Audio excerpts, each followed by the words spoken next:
Hello friends, Bengal job study সংবাদ চ্যানেলে আপনাদের প্রত্যেককে জানাই স্বাগতম। আজ এক্ষুনি মাত্র বা খবর অনুসারে রাজ্য কেন্দ্র সরকারের তরফ থেকে উঠে এলো আজকের বাছাই করা 20টি গুরুত্বপূর্ণ সংবাদ। শুরুতে হেডলাইন, তারপরে বিস্তারিত খবর। উত্তপ্ত ভোটের বারুদ, একের পর এক জায়গায় সভা করতে গিয়ে বাংলার মুখ্যমন্ত্রী মমতা বন্দ্যোপাধ্যায় কাঁপিয়ে দিচ্ছেন গোটা বাংলাকে। ছেড়ে কথা বলছেন না, একের পর এক জেলা সফরে বেরিয়ে গোটা বাংলাকে এক হাতে নিচ্ছেন। সরাসরি গেরুয়া শিবিরকে এবার উৎখাত করার ডাক দিচ্ছেন বাংলার মুখ্যমন্ত্রী মমতা বন্দ্যোপাধ্যায়। তবে সমস্ত বাধা প্রতিহত করে ভোটের ময়দানে রেকর্ড গড়তে চায় এবার বিজেপি। কোনোভাবেই যাতে যেন তেন প্রকারে ক্ষমতা দখল করতেই হবে। এ সম্মানের লড়াই ক্ষমতার লড়াইয়ের থেকেও সব থেকে বড় লড়াই, কারণ দীর্ঘ একের পর এক বছর ধরে চেষ্টা করে চলেছেন বাংলার মুখ্যমন্ত্রী মমতা বন্দ্যোপাধ্যায়কে হারানোর জন্য গেরুয়া শিবিরের তাবড় নেতা প্রধানমন্ত্রী নরেন্দ্র মোদী থেকে শুরু করে অমিত শাহ থেকে শুরু করে শুভেন্দু অধিকারী। আর এবারের বিধানসভা ভোটই তাদের সেই এতদিনের প্রচেষ্টার ফলাফল। আসছি সেই সব গুরুত্বপূর্ণ খবরে। গোটা বাংলায় কোথায় কি কাণ্ড ঘটলো আর তার সাথে কার বিরুদ্ধে কোথায় কোথায় কি বিধিভঙ্গের অভিযোগ থাকছে তা নিয়ে সমস্ত খবর আজকের ভিডিওতে।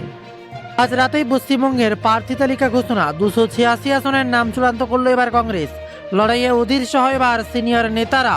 কংগ্রেস এবার এক অন্য ফর্মে বাংলায়। এদিকে আবার নরকে স্বাগতম মার্কিন সেনারা। শুধুমাত্র কাপিনাই দেশে ফিরবে।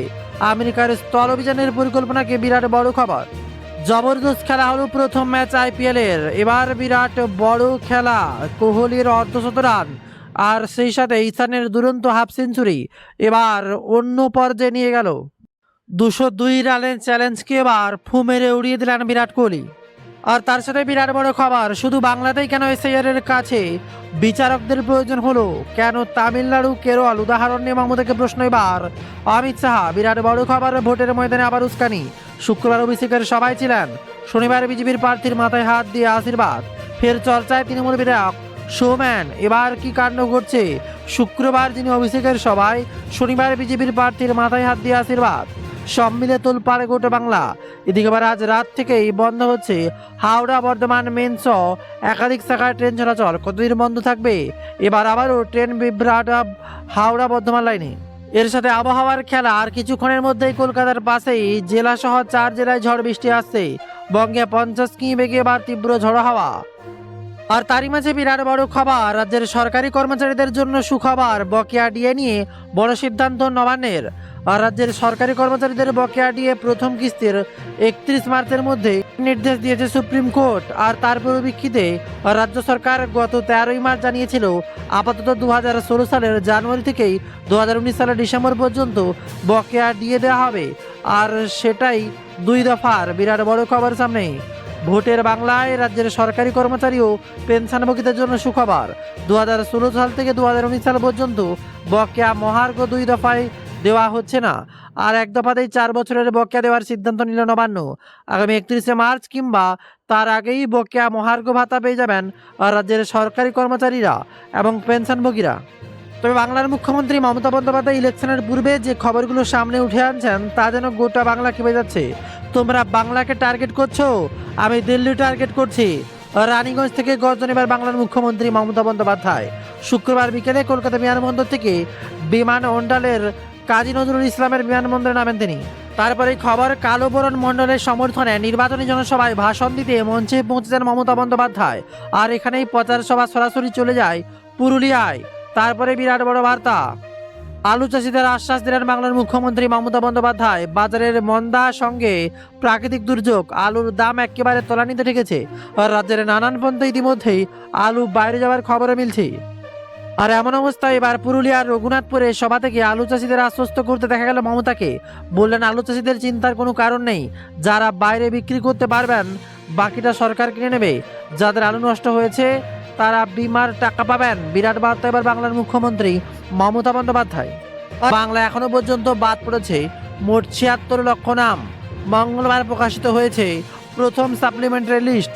আর সেই তালিকায় কতজনের নাম আছে, কতজনের নাম নতুন করে বাদ পড়েছে তা নিয়ে তৈরি হয়েছে জল্পনা।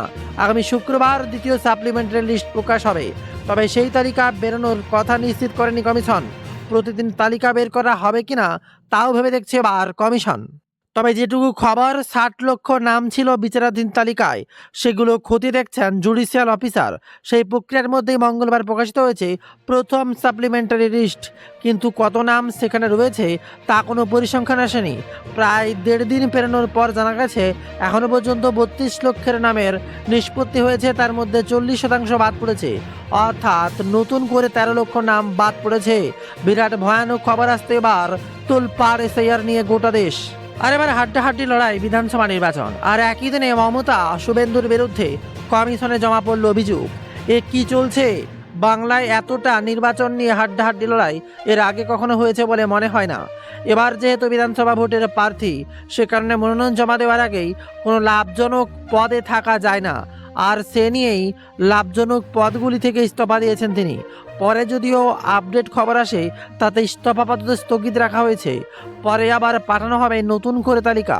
এর মধ্যে কমিশনে জমা পড়ল অভিযোগ বাংলার মুখ্যমন্ত্রী মমতা বন্দ্যোপাধ্যায়ের বিরুদ্ধে আদর্শ আচরণবিধি ভঙ্গের অভিযোগ। এবার একের পর এক অভিযোগ শুরু হয়ে গেল বাংলা নির্বাচনের আগেই। নির্বাচন কমিশনে অভিযোগ জানালো বিজেপি, পাল্টা আবার শুভেন্দু অধিকারীর বিরুদ্ধে কমিশনের দ্বারস্থ হয়েছে তৃণমূলও।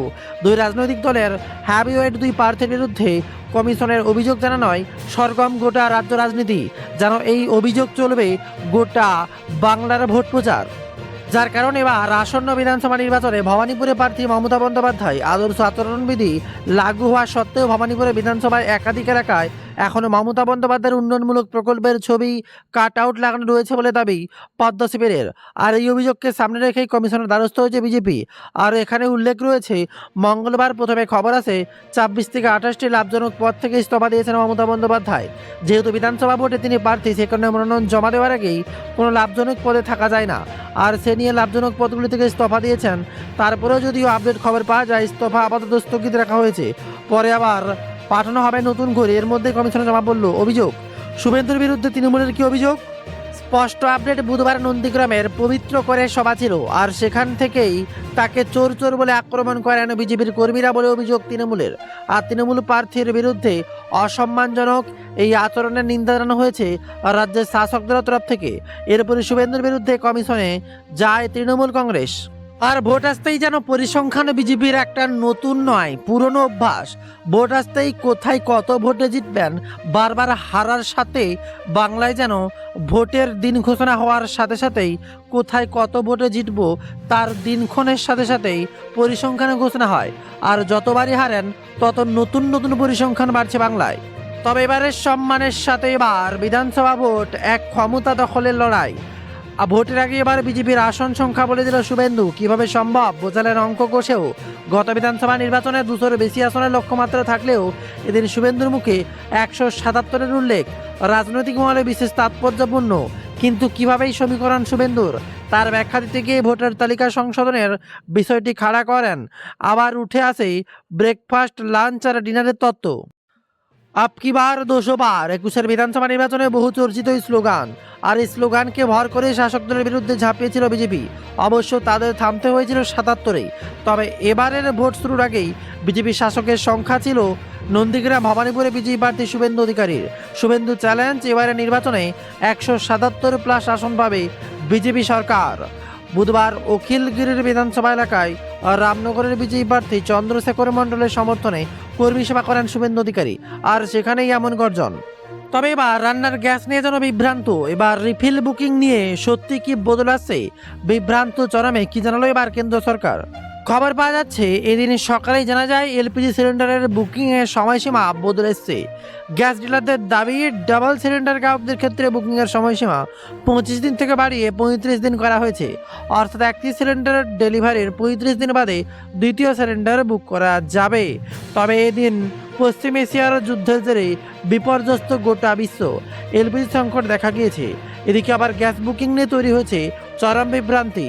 কেন এই বিভ্রান্তি? গ্যাস ডিলাররা বলছেন এলপিজির বুকিংয়ের নিয়মে বদল এসছে। এবার থেকে 35 দিনের ব্যবধানে এলপিজি সিলিন্ডার বুক করা যাবে। আর এদিকে কেন্দ্রের দাবি গ্যাস বুকিংয়ের নিয়মে কোনো বদলই হয়নি।